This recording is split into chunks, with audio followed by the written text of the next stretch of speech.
Thanks very much, Eric, and good morning, everyone. As Eric said before, Northern Shield is focused on nickel-copper PG exploration, particularly in Canada, outside of your traditional areas of PGs, which is South Africa and Russia.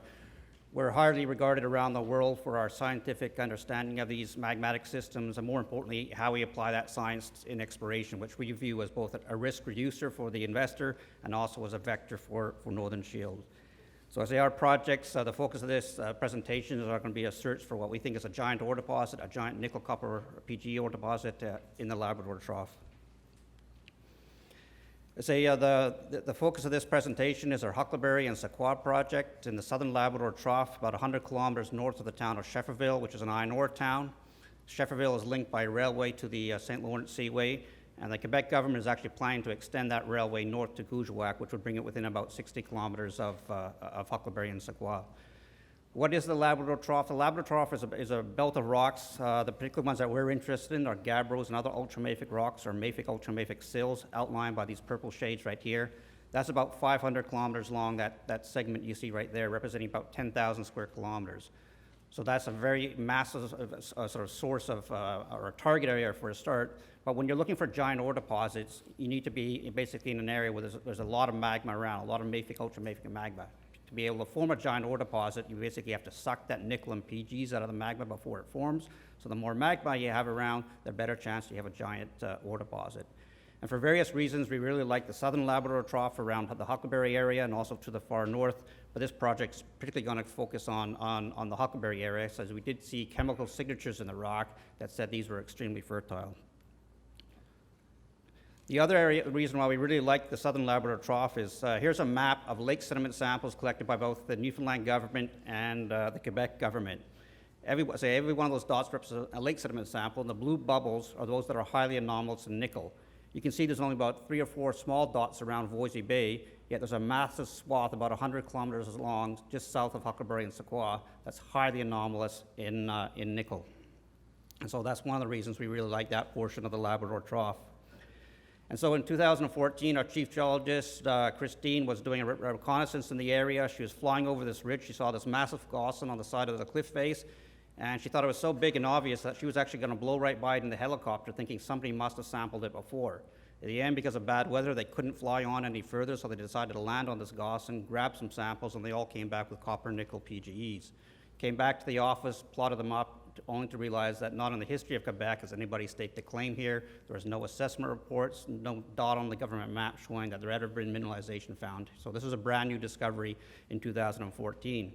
We scraped enough money together in 2015 to go back and collect a few more samples, about 150 of them. 100 of them came back with over 0.3% copper and averaging 1.1% copper, 0.2 nickel, and just under a gram per ton PGMs. So I don't have time to go through in detail all about Huckleberry, but I'm going to try to give you some sort of 5 key aspects. Like, first of all, we found extensive copper-nickel PG mineralization in a very short period of time at Huckleberry. We've only been on the ground about 5 days, hitting the most obvious targets from helicopter. And already we have about a 3-kilometer strike length, averaging just over 1% copper with a little bit of nickel, a little bit of PGM. The other thing you can notice here is a very strong correlation between the copper mineralization, which are the green bubbles on this map, and the magnetic-rich portions of the sill. Most of the sills in the Labrador Trough are magnetic low, but you can see on this map here where there's a very large magnetic signature. But every time we see copper, it's correlated to a magnetic portion of the sill, and that's why we think, one of the reasons we think there's going to be a very large size potential if all this magnetic portion here is a continuation of the copper mineralization we see on surface in a down-dipped direction. The other important thing is much of the mineralization we see on surface is copper-rich, and likely the results of what we call segregation, where as that magma cools very slowly, the copper segregates or separates from the nickel. The copper sort of floats to the top, and the nickel stays to the bottom. And so we've actually found a xenolith of semi-massive sulfide running just over 1% nickel and about 0.8 copper. So that xenolith was brought up by the magma from depth and introduced into the rock, so we found it on its surface. So theoretically, it tells us that the whole model suggested that nickel is sitting at depth, and now we see some evidence in this block of rock that's been brought to surface that's quite rich in nickel. Thirdly, as I say, we've only spent very limited time on ground, and we're very confident that we can go back and find a lot more mineralization. We actually, when we flew out of the project site at the end of the 5 days, we look back to photographs, we see gaussons that we haven't even touched upon. Including in that is this boulder, about a meter in length, very angular, running 4% copper with a gram per ton PGM. This was found within the property.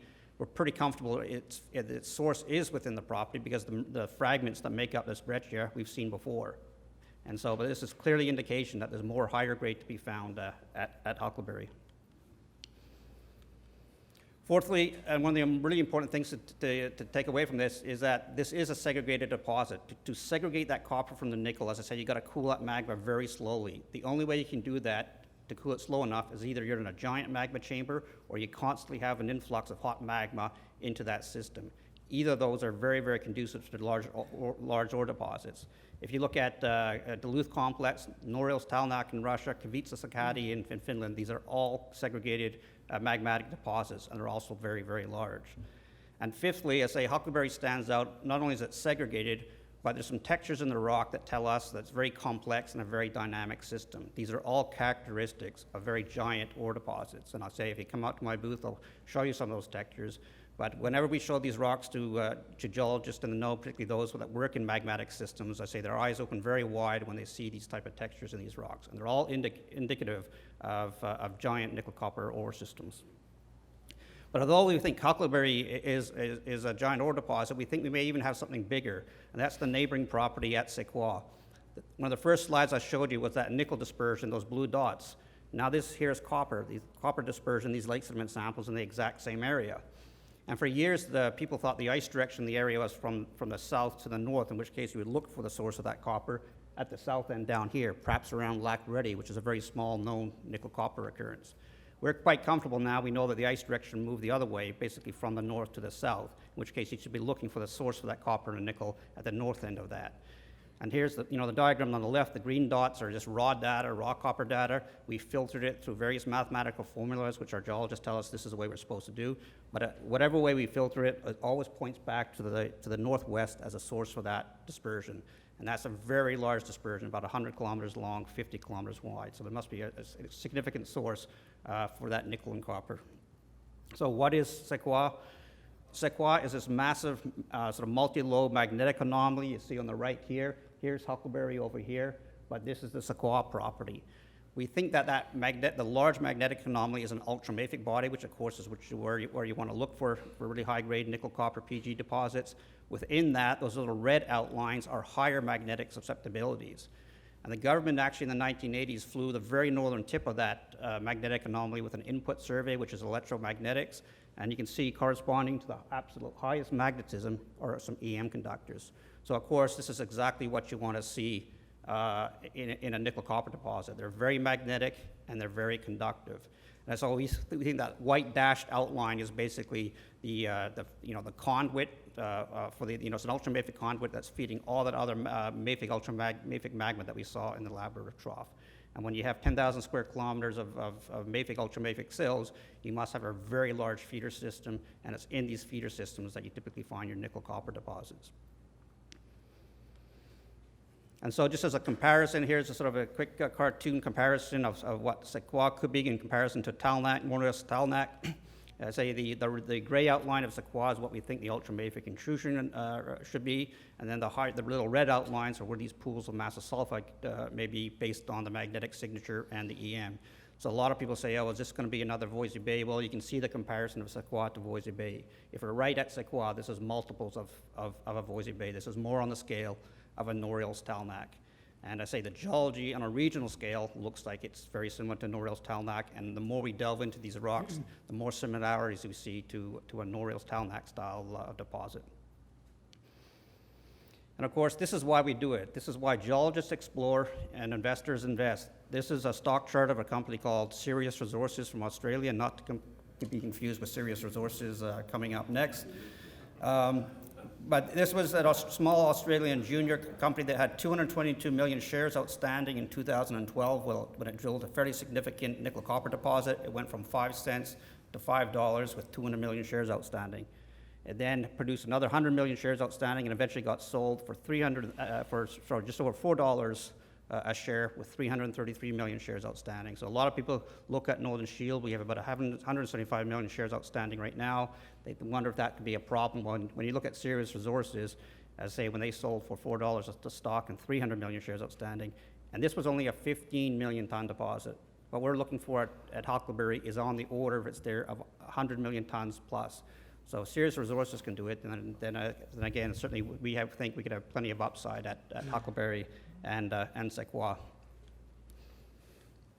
So just very quickly, we're going to be on the ground later on this month with a field visit.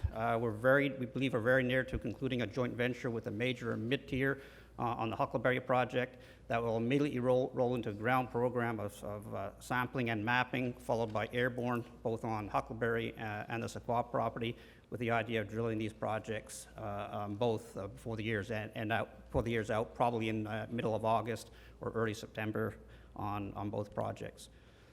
So just to end, we think this is a very unique opportunity. A lot of the past giant ore deposits have either been found very suddenly or by luck, or of course have been found centuries ago. And with the science we have to date, you're actually getting a glimpse of what could be a giant ore deposit. So you're actually kind of seeing that freight train coming, and that provides a fairly unique opportunity for Northern Shield.